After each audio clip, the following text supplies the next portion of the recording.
Учурда бүткүл Орто Азия акыркы жылдардагы өтө суук кыштан жабыр тартууда.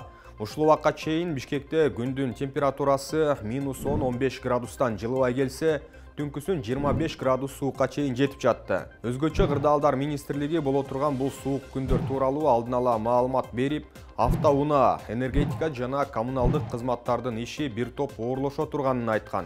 Биринчи кезекте башкы басым энергетиктердин ийнине жүктөлгөнү чын. Анткени алар дал ушундай оор кырдаалда өлкөнү жарык жана жылуулук менен камсыз кылышы керек. Кыргызстанда аба ырайы 10 январдан тарта кескин өзгөрүп сууктай баштады. Улуттук энергия холдинг электр энергиясын максималдуу колдонуу маалында энергетикалык система өндүрүп жаткан кубаттуулукту толугу менен сарптап койгонун билдирген. Суткасына республикада 60,7 миллион киловатт саат пайдаланылса, иш жүзүндө ал көрсөткүч 70,9 киловатт саатка чейин чыккан. Мына ушул кырдаал жарыктын өчүрүлүп баштоосуна себеп болгон. Кийинки күнү Кыргызстан улуттук электр тармактары ачык акционердик коому электр эң көп колдонулган учурларда өчүрүүлөр болушу мүмкүн экенин айткан. Андан соң Кыргызстандын бүтүндөө региондорунда кезеги менен атайлап жарык өчүрүлүп жатканын айтып, нааразылыгын билдирген тургундар өтө көп болуп, азырда токтой элек. Алардын арасында таң эрте балдарын бала-бакча жана окууга даярдагандар социалдык тармактарда нааразычылыктарын жазышууда. Ал эми кийинки тасмада сүйлөп жаткан айым Бишкектин кайсы бир районунда жарыгы өчүрүлбөй күйүп турган үйдү көрсөтүп, Ички иштер министрлигинин кызматкерлерине тиешелүү экендигин айтса, экинчиси президенттин иш башкармалыгынын кызматкерлерине тиешелүү экендигин баса белгиледи. Ошондой эле аларга жанаша жайгашып, жарыгы жаркырап турган үйлөрдүн бири улуттук коопсуздук боюнча мамлекеттик комитеттин кызматкерлеринин үйүнө тиешелүү экендигин да айтты. Так вот, смотрите, вот эти дома МВДшников. Этот. Вон те дома управ делами президента. Кызыгы алайымдын айтуусу боюнча ошол эле үйлөргө жанаша жайгашкан майып адамдар турган көп кабаттуу эки үйдүн биринде дагы терезесинен жарыгы көрүнбөйт. Анткени алардын электр энергиясы өчүртүлгөн. Ошондой эле алар газга жана борбордук жылуулук системасына кошулган эмес. Ал эми кийинки видеодо сүйлөп жаткан айымдын айтуусунда электр энергиясы күн сайын өчүрүлүп жаткандыгына байланыштуу кечке маал жалаң шам менен отурууга аргасыз. Каждый день выключают свет.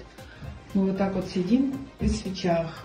16 январь күнү өткөн маалымат жыйында энергетика министринин орун басары Мирлан Жакыпов өлкөдө 1 сааттан жарыктын өчүрүлүп жатышы оор кырдаалга байланыштуу экенин айтты. Ошондой эле Кыргызстан электр энергия кубаттуулугун өндүрүүдө өз мүмкүнчүлүктөрүн толугу менен сарптап койгонун белгиледи.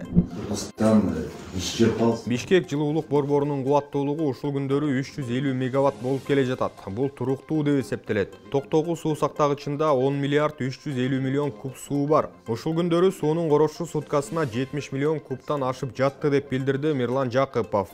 19 январда өткөн жогорку кеңештеги жыйында энергетика министри Талайбек Ибраев Кыргызстанда электр энергиясы кезек-кезеги менен өчүрүлүп жатканын билдирди.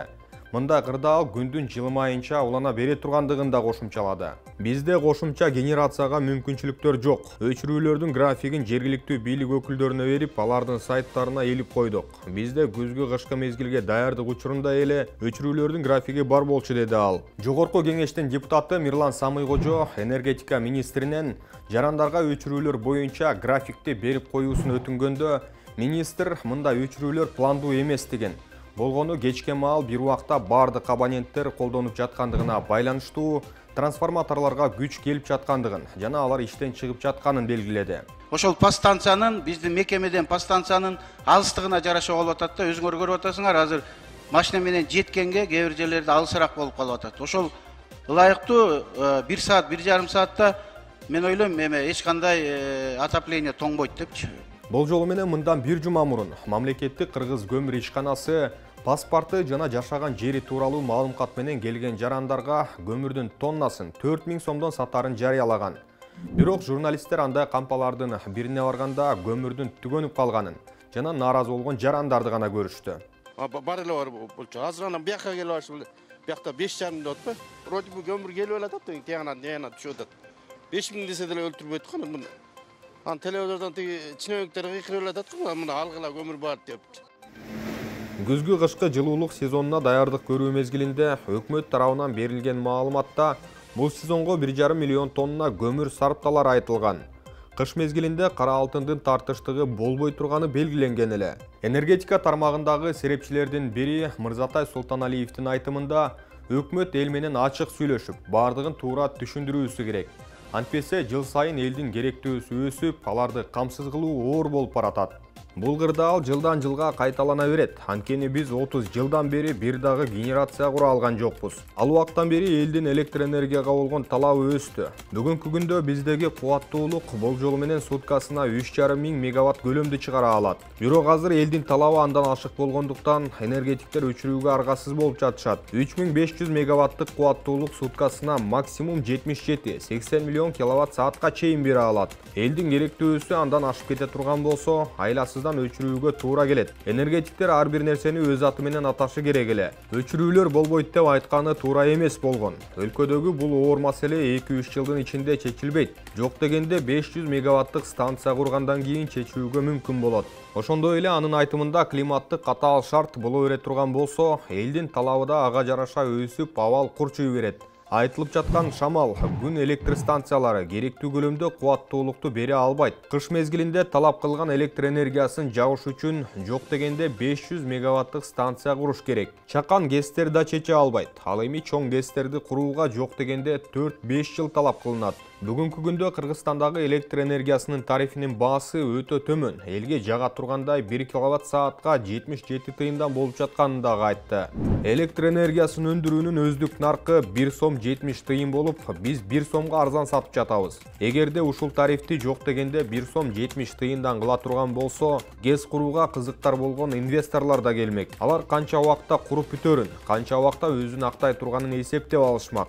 Бизде 77 тыйындан 2-3 эсе аз сатылып жатса, өзүн өзү актабайт да. Мындан улам инвесторлор да келбейт. Мырзатай Султаналиевдин айтуусунда бул маселени чечүүдө өкмөт элге тарифти көтөрүү керек экенин туура түшүндүрүп, ГЭСти куруп алгандан кийин кайра баасын арзандатабыз деп ачык айтышы керек. Бул кырдаал улана берсе, экономиканы да артка тартат. Азыр ар кандай өнөр жай курулуштары курулуп, тоо кен иштери да жүрүп жатат. Алар инженердик техникалык камсыздоо тармактарына кошулуу үчүн уруксат алышы керек. Бирок өлкөдө электр энергиясы тартыш болгону үчүн аларга уруксат берилбей, демек алышканалар курулбай жатканын айтты. Бул маселени чечүүдө өкмөт элге тарифти көтөрүү керек экенин туура түшүндүрүп, ГЭСти куруп алгандан кийин баасын кайра арзандатабыз деп ачык айтышы керек деп эсептейт. Азыр ар кандай өнөр жай курулуштары курулуп, тоо кен иштери жүрүп жаткан кезде экономиканы артка тартышы мүмкүн деп белгиледи.